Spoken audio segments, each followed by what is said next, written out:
Caros irmãos e irmãs, é com alegria que lhes dou as boas-vindas ao meu canal, Luiz Harley Góes. Para os que ainda não se inscreveram, convido-os a fazê-lo e a ativar o sininho, para não perderem nossas novidades.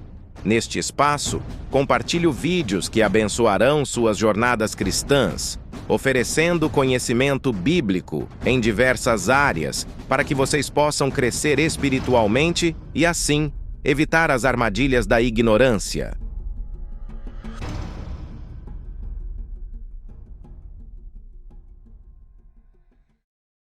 Capítulo 7. A iniquidade. Significado. A palavra iniquidade, com suas raízes no grego e no hebraico, carrega em si a ideia de curvatura ou distorção. No grego, a palavra para iniquidade é anomia, que se refere à violação da lei, à injustiça ou à falta de conformidade com as normas divinas. No hebraico, a palavra para iniquidade é avon, que denota pecado, transgressão ou culpa moral, frequentemente associada à ideia de torcer ou distorcer o que é certo. Mais do que um simples desvio, ela simboliza a ruptura com o caminho reto e perfeito que Deus traçou para a humanidade. Em sua essência, a iniquidade representa a distorção dos pensamentos e ações humanas em relação à vontade divina. É como se a alma, em sua trajetória terrena, se desviasse da rota original, traçando um caminho tortuoso e afastado da luz de Deus. Ao invés de seguir os princípios divinos de justiça, amor e compaixão, a iniquidade nos guia por um labirinto de pensamentos egocêntricos, desejos desmedidos e ações que ferem a nós mesmos e ao próximo. É como se, em vez de caminhar em direção à luz, optássemos por vagar pelas sombras, perdendo de vista a verdadeira beleza da vida em abundância. As consequências da iniquidade se manifestam em diversos aspectos da nossa existência. Ela gera sofrimento, conflitos, doenças e, em última análise, o distanciamento de Deus. É como se, ao nos desviarmos do caminho reto, nos afastássemos da fonte de vida e amor que nos nutre e nos sustenta. Felizmente, a misericórdia divina nos oferece a oportunidade de retornar ao caminho da retidão. Através do arrependimento sincero e da fé em Jesus Cristo, podemos ser purificados da iniquidade e reconduzidos à luz de Deus. Ao escolhermos seguir os ensinamentos de Jesus, nos engajamos em uma caminhada de transformação interior, buscando alinhar nossos pensamentos, palavras e ações com a vontade divina. É como se, após anos vagando pelas sombras, finalmente encontrássemos o caminho de volta para casa, onde a luz de Deus nos acolhe e nos guia em direção à verdadeira felicidade. A iniquidade, como um desvio do caminho reto traçado por Deus, encontra suas raízes na história de Lúcifer, um anjo outrora radiante de beleza e poder. A Bíblia nos revela que Deus, em sua infinita sabedoria, criou um ser angelical singular, dotado de inteligência e beleza excepcionais. Este anjo, conhecido como Lúcifer, que significa aquele que brilha, ocupava uma posição de liderança entre seus pares. Ao conceder a Lúcifer o dom do livre arbítrio, Deus o dotou da capacidade de fazer suas próprias escolhas. Essa liberdade, porém, também representaria um teste vital para sua fidelidade e obediência ao Criador. Infelizmente, Lúcifer, tomado pelo orgulho e pela ambição, permitiu que o desejo de poder e glória se instalasse em seu coração. Este desvio da vontade divina o levou a se rebelar contra Deus, arrastando consigo uma multidão de anjos que também se desviaram do caminho da retidão. A queda de Lúcifer, que se tornou conhecido como Satanás, o adversário de Deus, marcou o início da iniquidade no universo. Sua desobediência e rebeldia abriram caminho para a entrada do mal no mundo, trazendo consigo sofrimento, dor e a separação da humanidade de Deus. Lúcifer, o anjo outrora radiante de beleza e poder, se deparou com uma escolha fundamental: aceitar a supremacia de Deus ou se rebelar e declarar-se o próprio Deus. As repetidas declarações de "eu serei" em Isaías 14 ecoam a ambição desmedida que o levou a desafiar a ordem divina. Em sua arrogância, Lúcifer se recusou a submeter-se à autoridade de Deus. Ele ansiava por poder e glória, desejando ascender acima do Criador e ocupar o trono celestial. Essa busca desenfreada por autoexaltação o cegou para a verdade e o levou a trilhar um caminho de rebeldia e destruição. A insistência de Lúcifer em afirmar "eu serei" revela sua profunda insatisfação com a ordem estabelecida por Deus. Ele desejava ser adorado, reverenciado e exaltado acima de todos os outros seres, inclusive do próprio Criador. Essa sede por poder o consumiu, levando-o a negar a supremacia de Deus e a se declarar o único digno de culto e adoração. Deus, em sua infinita sabedoria e poder, criou Lúcifer como um ser angelical de beleza inigualável, inteligência excepcional e poder extraordinário. No entanto, essas qualidades que deveriam ter inspirado gratidão e admiração, inadvertidamente plantaram a semente da soberba no coração de Lúcifer. A iniquidade não reside na imperfeição, mas sim na livre escolha de se desviar da vontade de Deus. A história de Lúcifer serve como um lembrete constante da importância da obediência e da fidelidade a Deus. Sua queda nos ensina que o orgulho e a ambição podem nos desviar do caminho da retidão, levando-nos à escuridão e à separação de Deus. Em Hebreus capítulo 11, a palavra de Deus nos presenteia com uma rica definição de fé e nos convida a mergulhar em histórias inspiradoras de personagens que viveram pela fé. A fé é o firme fundamento das coisas que se esperam e a prova das coisas que se não veem. Hebreus capítulo 11, versículo 1. Versão Almeida, revista e atualizada. Afirmar que para se crer é preciso ter fé e que a fé alimenta o crer é uma verdade profunda que nos convida a mergulhar na rica relação entre esses dois conceitos. Crer e fé não são sinônimos, mas sim elementos complementares que se entrelaçam em uma dinâmica de alimentação mútua. Crer representa o ato de aceitar como verdade algo que não necessariamente se pode provar ou ver. É a convicção de que algo existe, mesmo que não esteja diante dos nossos olhos. Fé, por sua vez, é a fundamentação que sustenta o crer. É a confiança inabalável em Deus, em suas promessas e em seu plano para nossas vidas.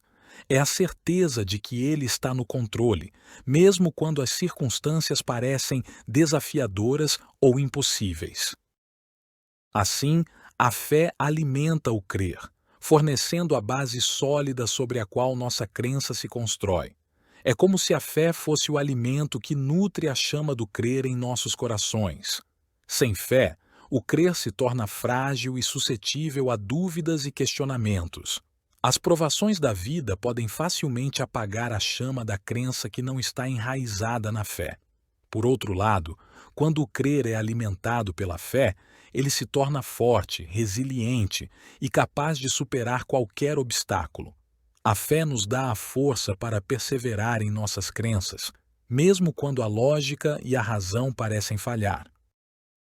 Essa relação de alimentação mútua entre fé e crer é fundamental para o nosso crescimento espiritual. Ao nutrirmos nossa fé através da oração, da leitura da Bíblia, da comunhão com outros crentes e da prática da Palavra de Deus, estaremos fortalecendo o alicerce sobre o qual nossa crença se baseia. A afirmação de que os pensamentos distorcidos de Lúcifer alimentam a carnalidade do homem, dando origem à maldade, é uma verdade profunda que nos convida a refletir sobre a natureza do mal e sua influência na humanidade.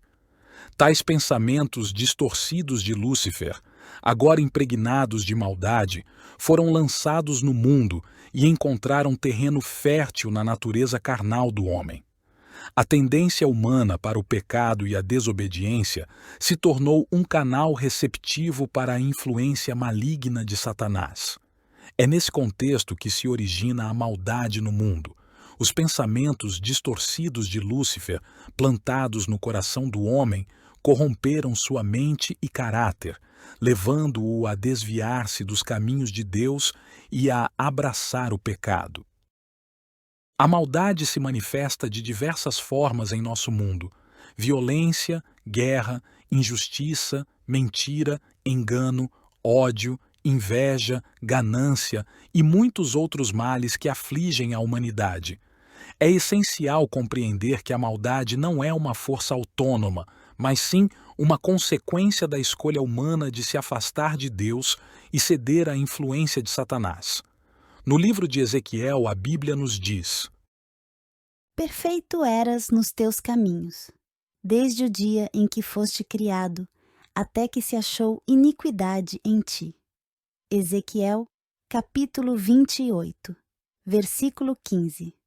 Versão Almeida, revista e corrigida.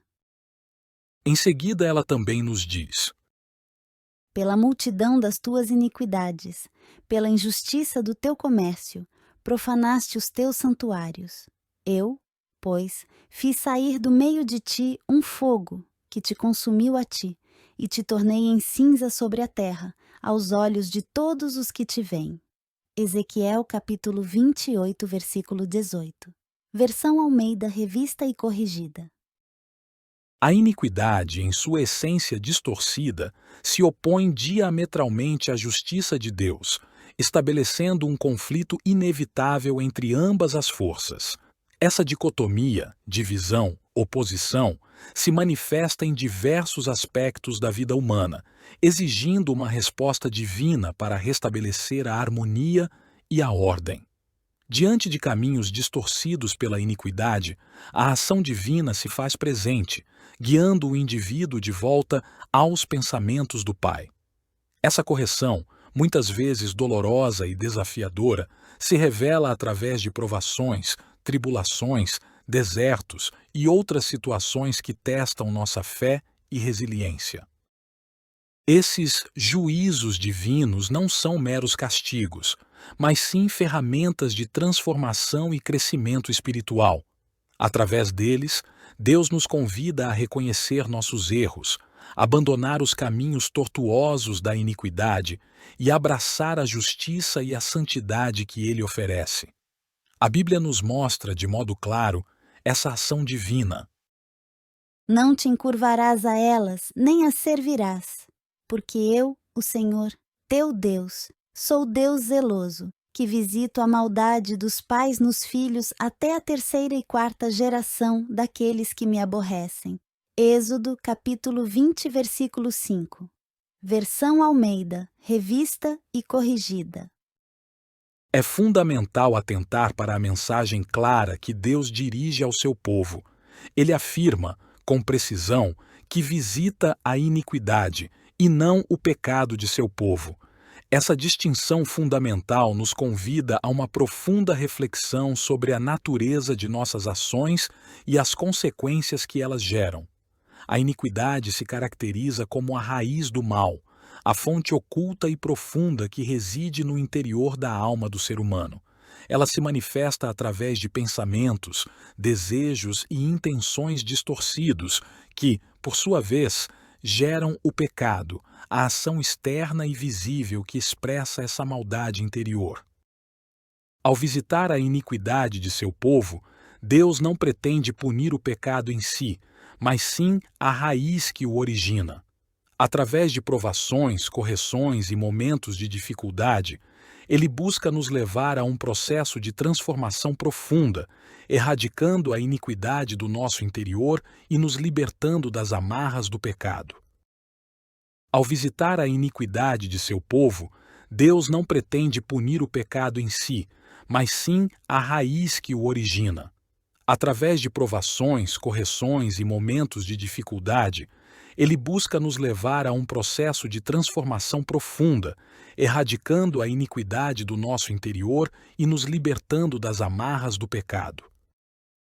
À medida que a raiz da iniquidade alimenta o tronco da carne, este se torna mais forte e resistente, passando a produzir frutos cada vez mais diversos e perigosos.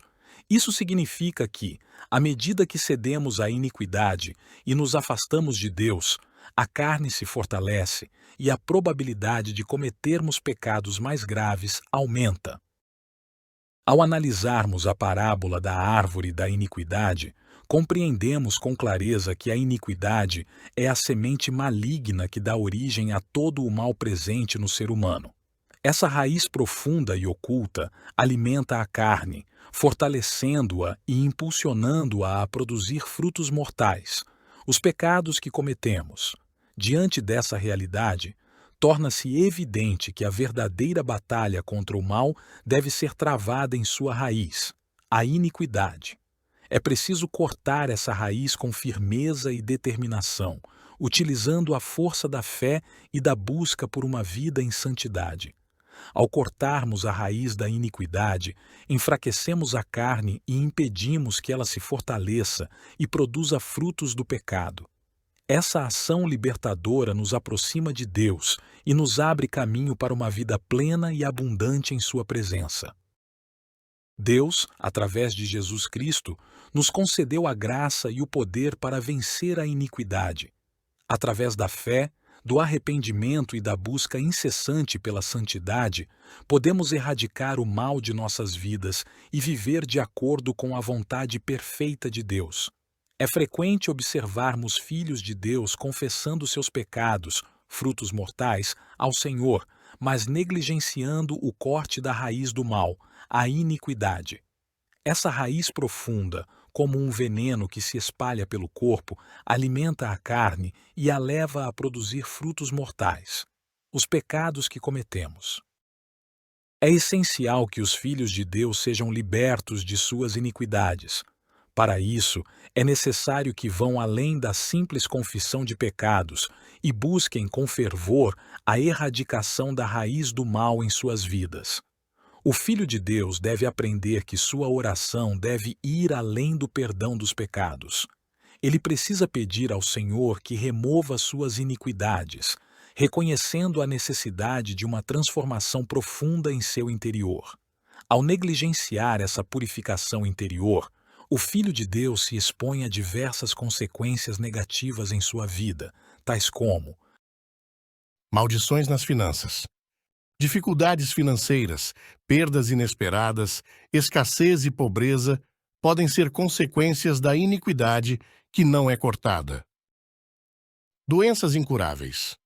Enfermidades graves e persistentes, tanto no indivíduo quanto em sua família, podem ser um sinal da presença de iniquidades não confessadas. Divórcios. A desarmonia nos relacionamentos, culminando em divórcios, pode ser um fruto da iniquidade que não é tratada. Acidentes graves e tragédias. Eventos inesperados e traumáticos podem ser consequências da falta de purificação interior. É importante lembrar que Deus Todo-Poderoso deseja proteger seus filhos de todo o mal. No entanto, essa proteção se torna ineficaz quando a iniquidade permanece enraizada em nossos corações.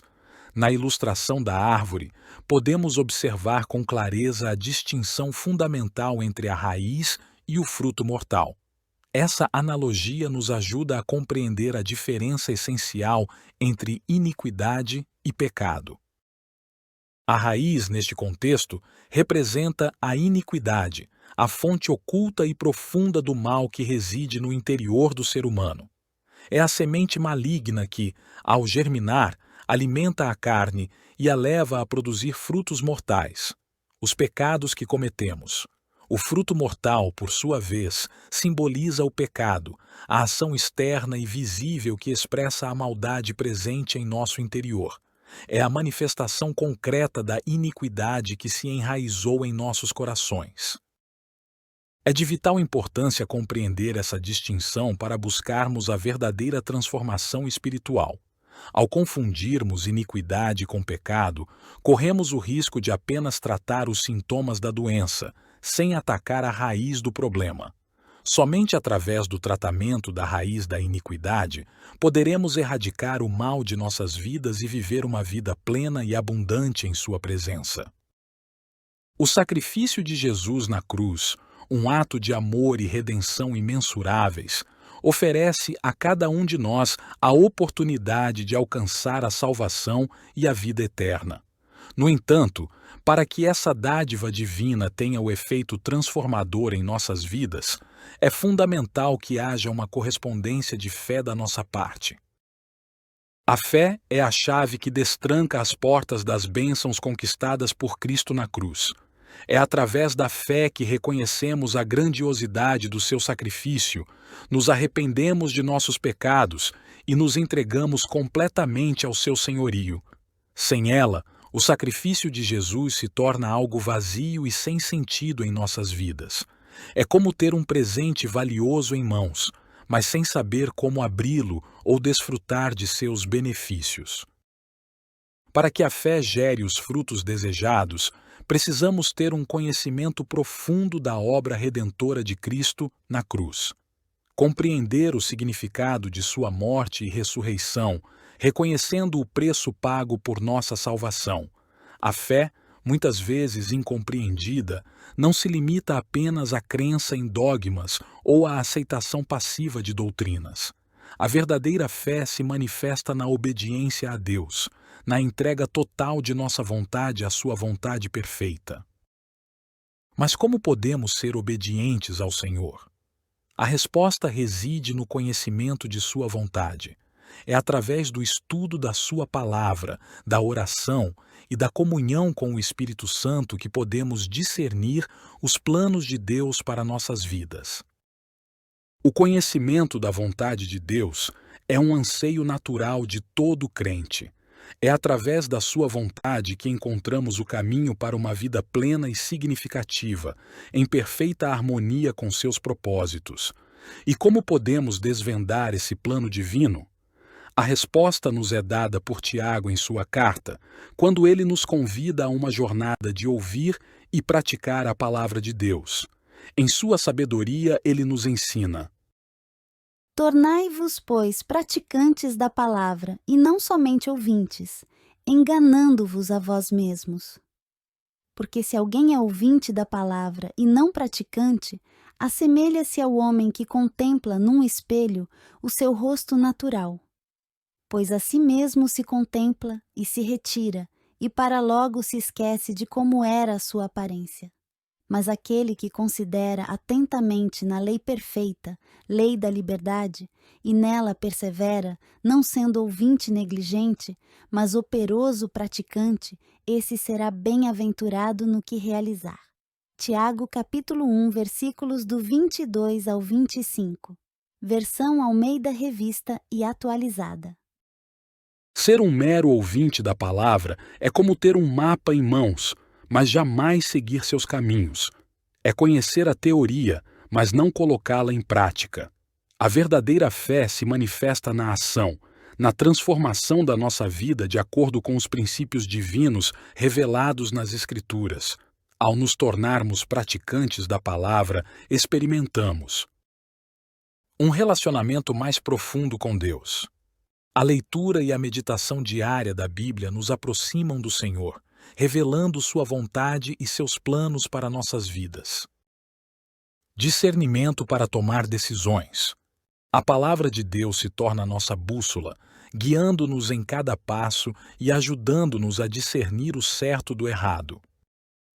Crescimento espiritual. Através da aplicação prática dos ensinamentos bíblicos, nos tornamos mais fortes na fé, mais resistentes às tentações e mais preparados para enfrentar os desafios da vida. Transformação de caráter. A palavra de Deus tem o poder de moldar nosso caráter, tornando-nos mais semelhantes a Cristo em pensamentos, palavras e ações. Uma vida abundante. A obediência à vontade de Deus nos conduz a uma vida plena e abundante, marcada por paz, alegria, propósito e realização.